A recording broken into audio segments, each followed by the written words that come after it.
You know what I started doing since I've been having to edit so much? I would look at the camera to like break the fourth wall with myself while I edit. Like you'll say something like out of park and I'll just be like, and then I'll be editing and I'll be like, and then I'm here right now and I'll be and then I thought you said you blocked him.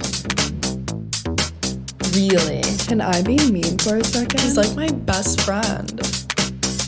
What should I respond? Okay, well, let's talk about it. Hello, and welcome back to Bluntly Speaking. I am your host, Jola, and the co-host here is my sister, Elisa.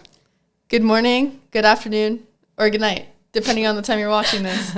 Welcome back, and today's episode is going to be all about criticism. The thing that no one really wants to talk about or hear, but here we are talking about and hearing it. Yeah, and we'll touch a little bit as well on how to make yourself or your partner feel important, prioritized, precious. All the important stuff. The princess or prince treatment. That's right. All right, so get us started. Let's go introducing the topic by what is criticism and how is it harmful. Okay, so criticism is like a type of disapproval, but it's also kind of like a request for change. The challenge with criticism is that it often comes off as quite harsh, right? And it's hard to receive because usually you are targeting somebody's behavior, and maybe you're even targeting who they are as a person. So a lot of people struggle receiving criticisms and they don't respond well to it.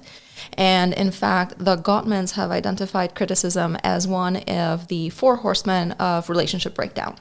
So it's the first one, actually. And the reason is because it's seen as kind of like a character attack. Like you're attacking that person's character. So, of course, they're not going to feel very good. And so from their perspective, there really isn't such a thing as really good criticism, right? Now, a lot of people feel differently about it. Some people, see it as a way of being direct, see it as a way of being honest, whatever it is. Especially if there's been a lot of frustration build up in the relationship, right? Especially if they haven't felt very good about things that have been going on, they might express that frustration and they might feel justified in expressing that frustration, right? And so there are circumstances where, they say, well, why should I just have to focus on my tone or the way that I say things when really I have every reason to be upset? So some people believe that there is such a thing as constructive criticism and others not so much because of that character assassination component. What I would say, though, is instead of focusing on criticism, a good focus or a good way to handle things is to focus on feedback instead. How do you give criticism by separating it from making it sound like you're attacking the character instead of the problem, or the problem instead of the character? That's a good question, and I would say that actually leans into feedback, right? So like that's what feedback is. Can you elaborate on feedback? So Okay, the first, there's a recipe for giving good feedback, right? Whether it's a partner or a friend or wherever. And one of the first things is your timing. Right? So you want to make sure... yes. Good timing is everything, Timing is everything, because you want to make sure that you're approaching people at a place where they're going to be receptive to what you want to say, even if you're frustrated. Because if you are approaching someone from a place of high frustration and they're also frustrated, or they've had a shitty day, or like shit's hitting the fan, and that's when you talk to them, they're not going to want to listen to you, and they're less likely willing to change their behaviors. Exactly. So it's not productive. Like, you're just not going to meet your goals. Right? Mm-hmm. So assessing the environment is a great thing to do. And maybe if you can't assess the environment, then honestly just ask people, hey, can we talk about something that's been on my mind? Or do you have a minute? There's also not always a perfect time to bring something up. And that's true too. And sometimes you just kind of have to go with it. Yeah. Because it can't be too much overthinking about having to walk around eggshells to present your point to your partner. Sometimes you just have to go for it regardless of the timing, unless it's just really bad timing. And that's absolutely correct. But what I would say is asking that person, even if the timing's not ideal, asking a person, hey, can we talk about something that's been on my mind? Mm-hmm. Just asking a question.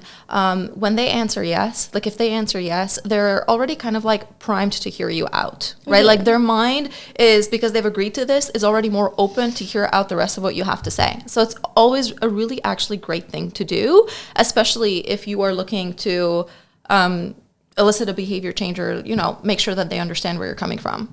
How do you approach a conflict without making it, like, lifting the anxieties from it? What do you mean? Like, approaching a conflict with it without making it sound scary to the other person, without making it sound like this is serious and, like... Okay. And this is something that I offer to clients all the time, but preface your discussion.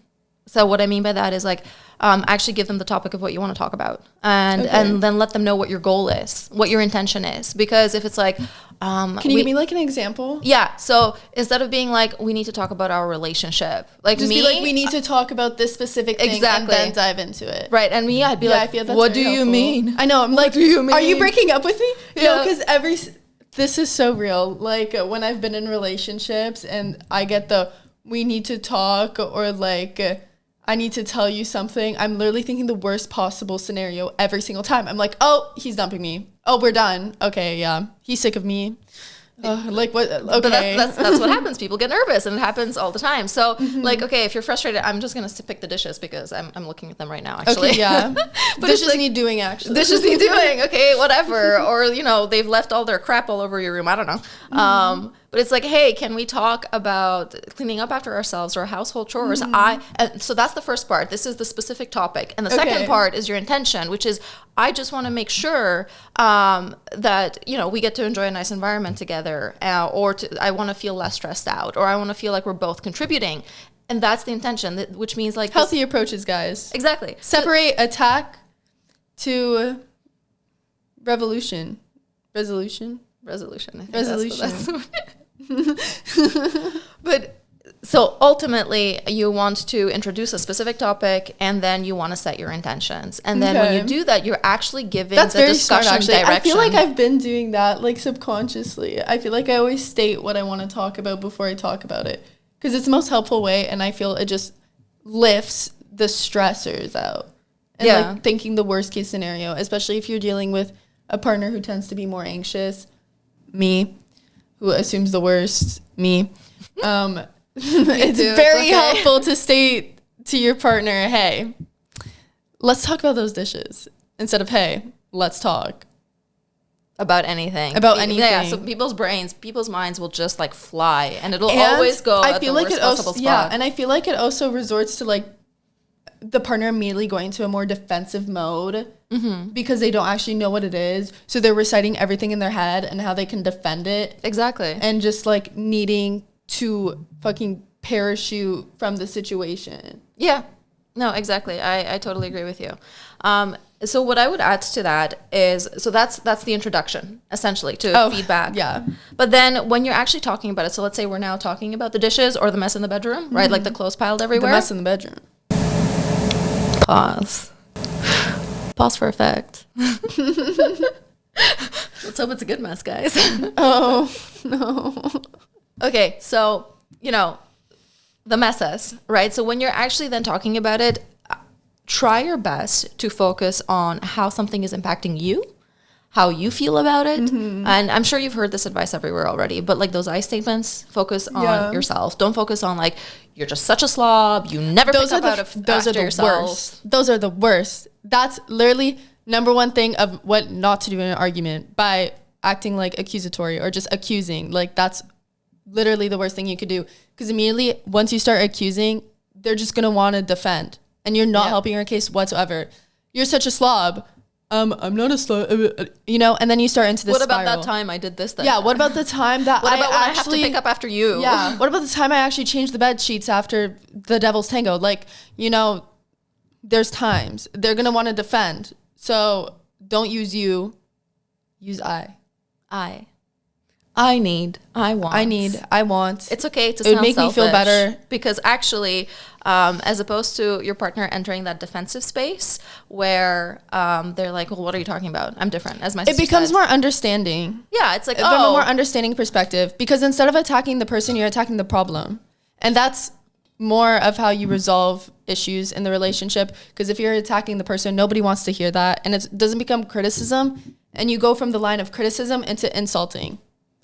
Because instead of trying to build up that feedback for your partner, you insult your partner, and you're not getting anywhere with that, and you're not resolving anything. Yeah, absolutely. No, you're totally right. And then the last step. So now we're in this, like, what did we say it was? It was the recipe. So for we have good like feedback. a recipe. Oh, okay. Yeah. Okay. So the very last step, and a lot of people struggle with this, because when they approach a discussion, they approach it from that place of frustration when they're already fed up, right? So they're not bringing it up in the beginning; they're bringing it up like they've all held on to something for so long that when they finally bring it up, it comes out explosive. And at that point, it's like they don't even know what they want. Well, yeah, they've already gotten to that resentment space. But what happens? It's like they're not sure what they want. They kind of just want to get it all out there. It starts coming out, right? And it also becomes a lot. Yeah, for and sure. it could sound like a lot, and it just sounds like your partner ain't shit when you start building it all up. You're like, you never clean. You're such a slob. Like, there was this day, that day, like everything, because you just want to. You've been holding on to that shit for so long, Yeah, and also, like, people need to learn how to separate, like, the problem to. I don't know where I was going with that. No, you're onto something. People need to learn to separate the problem from the person. So yeah, separate the problem from the person. Actually, that's a great way to summarize it. Yeah. And when you do that, going back to that whole intention piece, when you start these discussions, it really helps to identify, okay, where am I trying to get? What do I want the outcome to be? What do I want the change to be? Like being clear on where you're trying to go with this discussion and what you want the outcome helps the discussion not derail, especially those people where, not you, I'm just pointing, where they'll introduce like all past incidents into this one situation, and this fight blows up and becomes about like your entire history of being together. You actually make me feel so evolved, because I've used so many of these things before. You are evolved. Oh my god. Oh. I'm evolved. Okay, let's move on. Okay, damn, like, couldn't let me have my moment of peace. Could let me have my moment. You had it. It was too long. Okay, let's talk about you. My favorite topic. We know. Let's talk about me. What is the pettiest thing someone has criticized you about? Pettiest? Yes. The only thing I can think of right now, it's not even like being criticized in like a relationship perspective. It was literally like my friend from the 7th grade being mad that I had my first kiss before her, and her telling me that I should basically like keep my legs closed. Oh. Because I had my first kiss before her. She's like, yeah, like, you know, like you have to be careful. Like, you can't just be kissing all the boys. I'm like, I kissed one boy. Yeah. So I think that was probably one of the pettiest things. Or that's just what's coming to my head right now. But was that a criticism? Like, was she coming for you? It was petty. Yeah. That's what I'm saying, because that's what specifically you asked. Yeah. So I'm trying to think of a criticism that wasn't a real criticism. And then there was also an incident at Starbucks. Oh. Yesterday. Oh, yes. You were there. I was there. Yeah. Yeah. So I got a little protective, guys, because she's my she baby got sis. protective. I definitely got. I could have handled it better. So kind, but I got a little protective. It was actually so kind. It was kind of a role reversal, because usually like I'm a lot more confrontational and stand my ground, but no, it was me. This she time. was, and I was like, well, I just I'm not gonna stand for someone shitting on a teenager. I just don't think that's cool. Okay, or shitting on a young person. Basically, the story time is we were at a Starbucks because I dragged her out to Starbucks, and our little deal was that I would buy her a little sweet treat if she walked with me to Starbucks, because I didn't want to go alone. Negotiate, guys. Negotiate. This is how you get your sibling to come places with you. So we walked to Starbucks, and we are sitting and we're having a conversation. And I just want to keep in mind that we were not yelling, we were not screaming, and we were not causing a disturbance in our conversation. And the way the Starbucks was set up is that like everyone is kind of close to each other. However, her and I, we were speaking at a very normal volume, and we were not speaking louder than anyone else. A booth-like thing. So you know, for the tables that were within that booth, it was just a very long booth, and then a bunch of tables. Yeah, right. And her and I were sitting on the same side of the booths because, you know, we both she wanted the comfortable seat. And also we both have mans, and we're both very used to being on the booth side. So on the comfy seat on side. the comfy seat side. So we're like, oh, okay. So we're just going to both sit in the booth then. We're both going to sit on the same side because none of us wants to sit in the chair because we're spoiled. Anyways, we're just having a conversation. While we're having a conversation, the context of our conversation wasn't even bad. No, and it was we were literally just about like chatting, camping, Montreal, plans, yeah. Montreal, a little bit of partying and whatnot. And in my vocabulary, You go, girl. You got it. I do swear, but I'd never like, I don't really direct my swears towards people ever. Basically, I just swear in the context, and I'll be like, oh yeah, like that was shitty, for example, and I would keep saying that. Mm-hmm.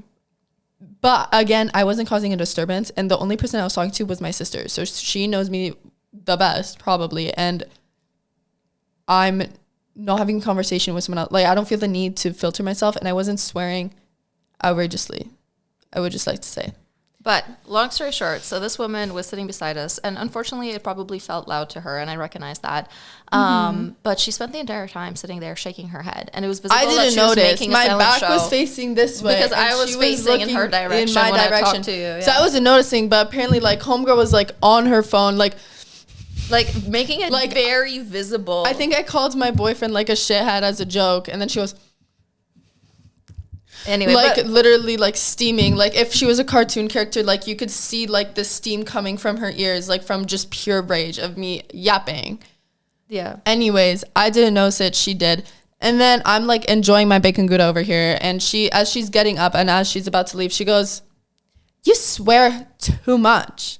And then she follows it up with, "Don't you know any other words?" Or like, yeah, don't you know anything else? Yeah, don't you know anything else? I just go, "Oh, sorry," because I wasn't really in the mood for conflict. And it was also very random. And it was just like some random lady. I didn't know she was listening to me or that she could really hear me. So I was like, "Oh, sorry." Now, to be fair, if it was loud and she couldn't enjoy herself or whatever, I think the right thing to have said would have been like, "Hey, can you keep it down?" Yeah, if it was genuinely disruptive and she was like, "Hey, you know," or not even if it was genuinely disruptive, but if it was disturbing her, there was a much better approach to coming to it, especially to a stranger. You don't know me, you don't know who I am, and there is no need to attack my intelligence based off of a singular conversation Yeah, there that you was can hear more. me having. You need to expand your vocabulary, etc. Anyway, so Yeah. I reacted to that and I said, "Hey, why are you criticizing her?" And then she goes on, "Well, you know, it's very annoying," or something along those lines. And I say, "Well, this is a public space." And whatever, the situation ends. It wasn't really that big of a deal. Even though it was a stranger and there's not really reason or whatever for her to be saying that, it's about the approach. Because if she had approached it differently and be like, "Hey, could you keep it down?" that would have been fine. But instead of attacking the problem, she came directly at me. And I feel like that's the perfect example to demonstrate what we are currently talking about. Actually, that's a good point. I've been turning it in my head for a while because I definitely know I reacted, right? We're not perfect, guys. We acknowledge our shit. So I definitely reacted. I do swear too much at the end of the day. Yeah, and there's time and place, and especially in a public space. So like I do acknowledge that, but I've been sitting on this one, and I think what it was the entirety of the situation, the silent kind of disapproval, as well as the approach of attacking kind of who she was as a person, her not knowing without anything, knowing her me, grammar, and that her was the speech, worst this, that, part. the other. And so at that point, you know, It was time to clock her shit. But it's a good example of how even if you have a point, you're not going to get anywhere if you do make a person feel bad about themselves. If that's your approach, if that's how you speak to people. And it applies to you and your partner. And it's the exact same scenario. You're not going to get anywhere by calling your partner a slobby hoe. You're going to get somewhere by saying, "Hey, need you to clean up. It's a little bit disruptive," you know? Yeah. They know what I mean. You're smart.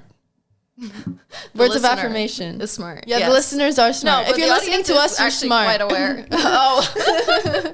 You know what you're doing. Okay. Do you think, Elisa, siblings are more brutal when it comes to criticisms, and do you hate it or love it? Personally, I love it, but that's also just because the dynamic is so different. Okay, and It's yeah, so so different. tell me about it. Well, your sibling is I'm her at sibling, least by the way. in no. That's me. No. You have the most different dynamic with your sibling, and it's the most comfortable dynamic where you even see reels and like memes and whatever on social media where it's like you're in a whole screaming match. "You stole my shirt. No, bitch, you stole my shirt. I hate you." And then 5 minutes later, you come, hey, want to go for a ride and get a sweet treat? And everything's completely normal. And that's very true. Right.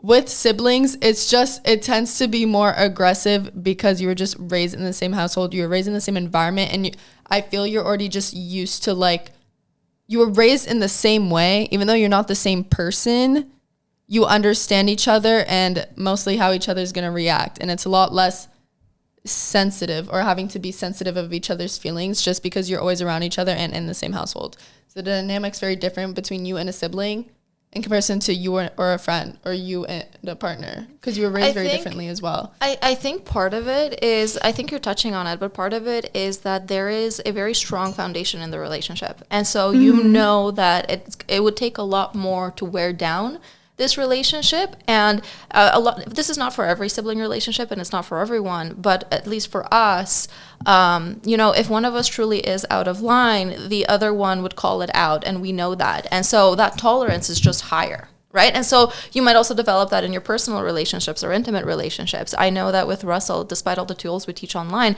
we actually have built up, both of us, quite a bit of tolerance to things being more direct or being even playfully negative or this, that, and the other, right? We've built up that Genuinely, tolerance. I am so direct because I hate beating around the bush. I hate it. But what it is I think you have to get there. And even so, there are times where you'll go too far. And so I think the comfort lies when in having that strong foundation that you know that your relationship is not going to deteriorate or break down due to these instances. And furthermore, you really know that because you know that if you ever go too far or when you go too far, because ultimately it's going to happen no matter what your communication style is, that person's going to call you out. They're not going to sit there and hold it in. They're going to call you out and you're going to be able to talk it out. And you know that you'll be able to talk it out and resolve it. Right. And so I think that's the foundation of both our relationship as siblings, but even in my own relationship at times as well. Right. I know that I can just tell you what I think on the spot. But if it's too far for you, you'll tell me. You'll tell me you're having a bad day. You'll tell me you thought it was mean. It's a lot more direct than most sorts of dynamics. And with this, I would actually like to segue into a scenario. Oh, okay. That I have. Because I think it's very applicable with like directness and always like wanting to call things out as is. Okay, so with my scenario, I have a friend, and she is in a relationship, and she is very upfront and very direct with her issues. When she has an issue, she approaches it, and she's blunt about it. However, her partner can sometimes view it as nitpicking in the relationship. I'm trying to figure out which friend this is, but I'll let it go for now. I'll let it go. To what extent is nitpicking in comparison to expressing a concern? And is nitpicking real in a relationship? Ooh, that's a good one. Yeah. Actually, this comes up a lot. I'm prepared for this one, guys. Yeah. Let me stretch it out. Okay. I'm stretching for the answer. So this comes up in, I deal with it a lot in sessions. I just see it so much, okay? Nitpicking, usually that's coming from a personal space. And I'll explain what I mean by that. Yes, explain, please. I would love insight on all this. A lot of people have a really strong personal critic. Like their inner voice is really harsh to themselves, and so they have a very strong personal critic, but they're just used to it. It's just part of how they talk to themselves. It's part of who they are, and I don't think people recognize how harsh their inner voice sounds, right? It's seeking perfectionism. It's constantly seeking self-improvement or to do better. It just lives in that constant state. Right? And so when there is somebody that's also really, really close to you, they almost become part of your inner voice by association as you grow closer. And so things that maybe you might judge yourself on or push yourself on, you start projecting that onto other people, and you start expecting that of other people. And so you start showing that behavior externally. Okay, so how do you differentiate making it sound like, or like knowing when you're nitpicking in comparison to knowing when you're just expressing your concern? That's a great question. And hair flip. I would say it's a matter of priorities, right? So, Priorities, okay. you know, if you take things that bother you in the dynamic, and that's totally normal, things are going to bother you. You're two different people. You're trying to figure out, you know, how to get along. What are the most important things that will make you feel comfortable in your relationship, make you feel good, right? What are your top things, and stick to those, right? Take those things and turn them into actual conversations, right? And we talked about how to do that. We talked about that recipe for feedback. The nitpicky comments, all they do is make somebody feel bad about themselves and drive your partner away. So you really have to notice when you're doing that externally, but also it's easier to notice that when you start working on yourself, in the sense that you notice when you're doing it to you, right? Because if you pay attention to what your voice sounds like, to how you treat yourself, you're probably treating other people very similarly. Does that answer your question? Oh, she's doing the silent snapping again.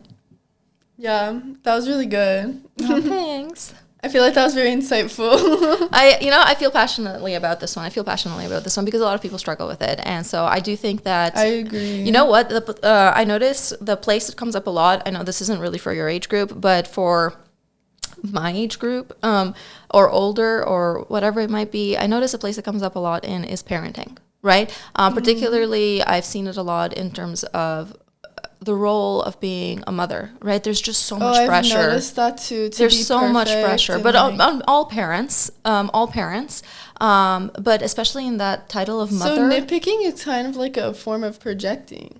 I think at times it definitely is, at most of the time. And so, like in parenting, for example, because there's just so many harsh messages on, you know, how parents are messing up their kids, or what they're doing right and wrong. And a lot of women want to do a good job. And this role of motherhood is just so heavy, right?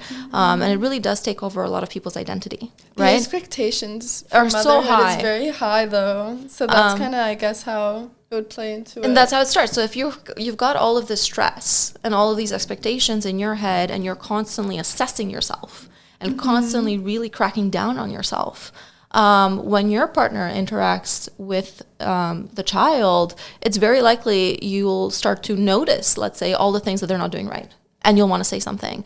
And this is so challenging because it impacts. Oh, you're talking about also what the partner's doing wrong in parenting, or like nitpicking about your partner. Exactly. I was also thinking nitpicking on the child.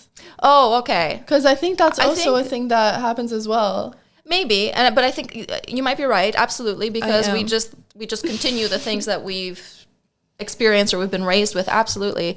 But I think in this perspective, it's also, I'm talking about the way you treat your partner based on what you observe, based on like... Okay. So I'm talking about the parenting aspect. Okay. And so this is so challenging because it makes it harder for that other parent to connect with the child and then gain competence and then feel more, you know, desire to continue showing up, as well as, of course, it's their responsibility too.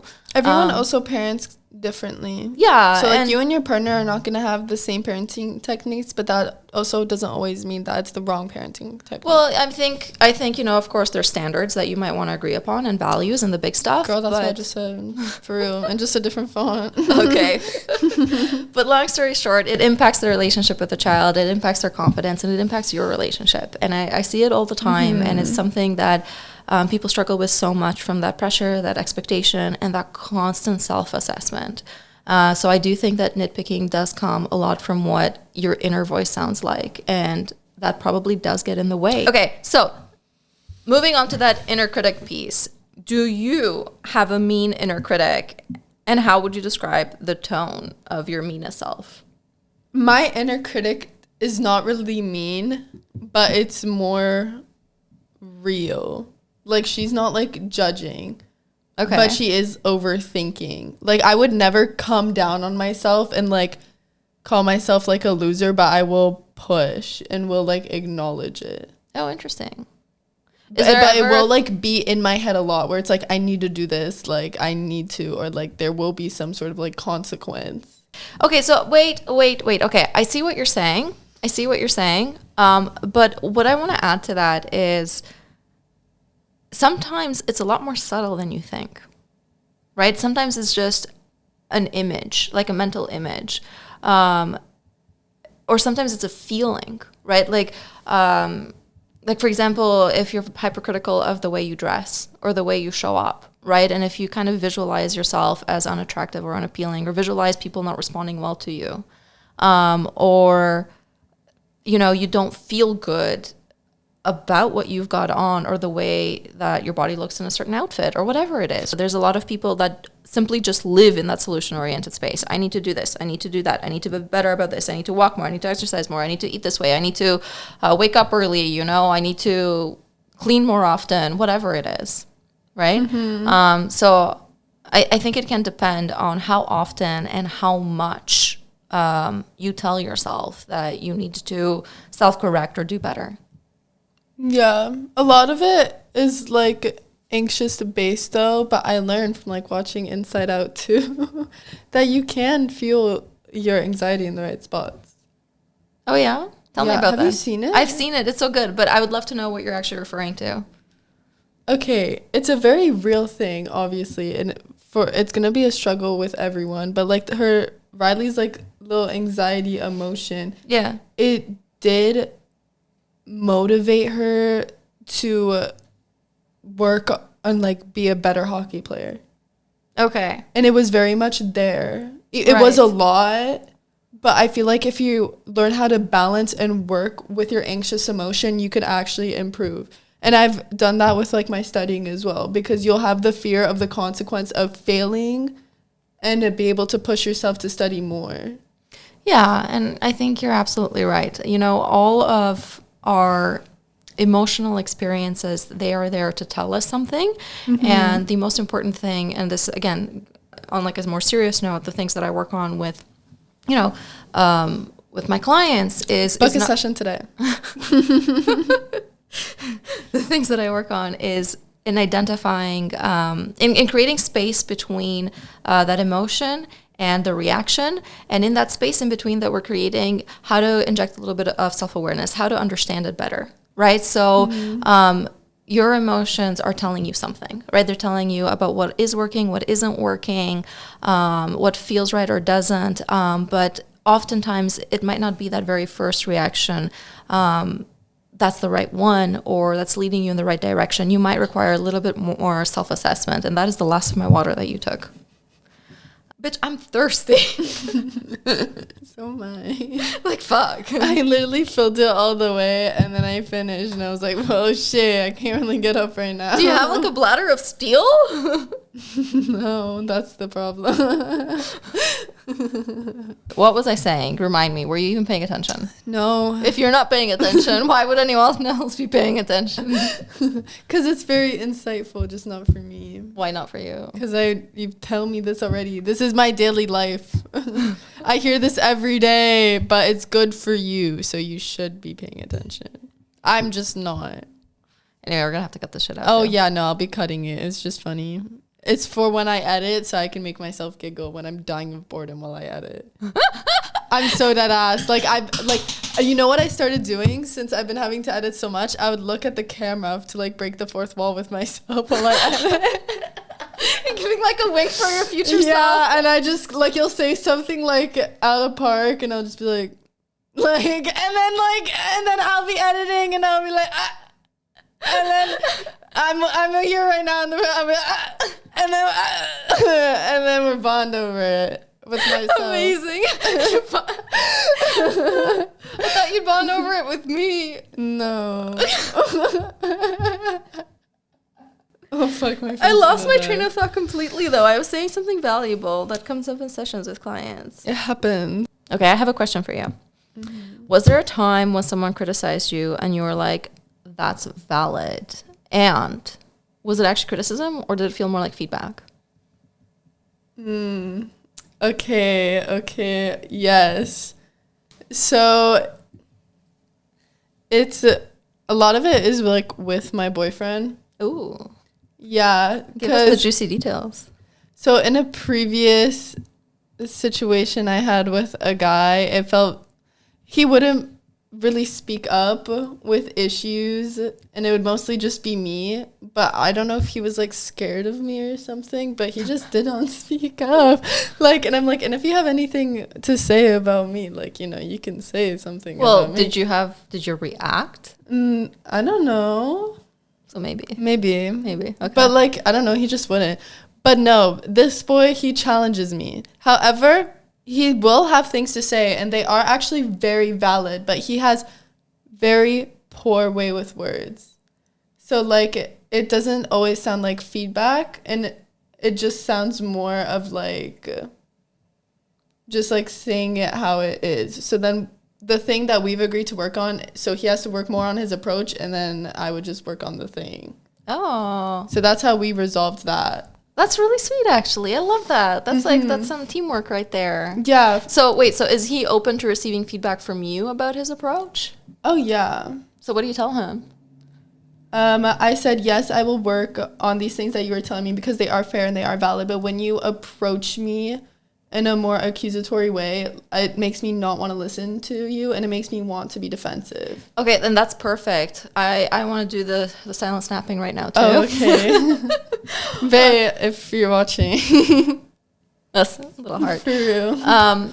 Do you ever give a specific example? So I encourage my clients to do this where ask yourself the question of, okay, if you had said this to me in this way, or this is how I would be much more receptive to this. I do. I'm very specific. I have very much sent step by steps of, if you want me to listen, it should be in this way, because sometimes I can be defensive.